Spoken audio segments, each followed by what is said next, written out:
काजी साहब से मुतल्लिक अमूमी राय है कि जो 26वीं आईनी तरमीम है ना, ये स्पेशली उन्हीं के लिए आई थी, या जस्टिस मंसूर अली शाह साहब का रास्ता रोकने के लिए आई थी, लेकिन इससे उनको तो कोई फ़ायदा नहीं हुआ।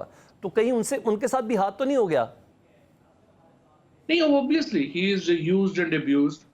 लेकिन आपने तो देखा होगा कि एक जो रजिस्ट्रार का नोट आया था, जिसमें उन्होंने वाजे किया कि अगर एक्सटेंशन दी गई तो काजी फायज ईसा उसको इनकार नहीं करेंगे।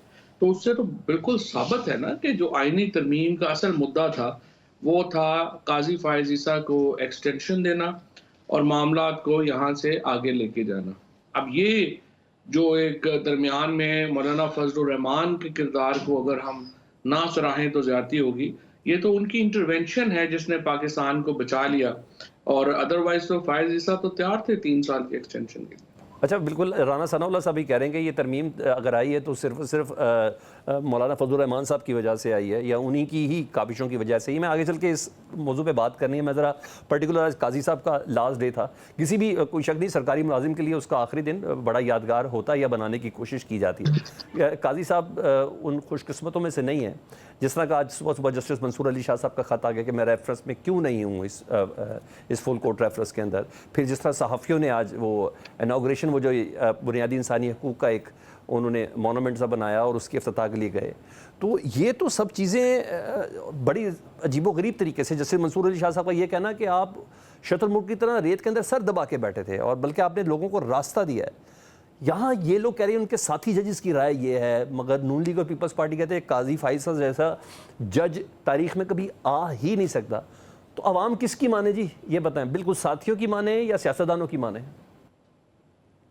देखिए ना, बड़ी सीधी बात है। जिस हुकूमत की टायरनी से आपने बचाना था अवाम को, जिस हुकूमत के जुल्म और फस्तायत से बचाना था आपने, आप उसके तो पार्टनर बन गए हैं। और अभी आपने जैसा जो सवाल किया है, उस वही एक सबूत है ना इस बात का कि वो तो पार्टनर्स थे इस फस्तायत में, बर्बरियत में, जुल्म में, जो पाकिस्तान में रवा रखा गया पिछले पूरे 2 सालों में। और वो जो तकरीबन सवा साल है, काज़ी साहब ने उसको जो है प्रिज़ाइड किया।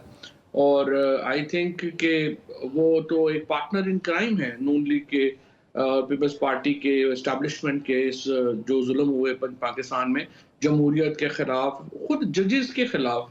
आपने कहाँ सुना इससे पहले कि जजेस के बाथरूम्स में कैमरे लगे हों, जजेस के जो रिश्तेदार हैं उनको उठा लिया गया हो, खुद जजेस को धमकियां दी गई हों? ये तो कभी हुआ ही नहीं था।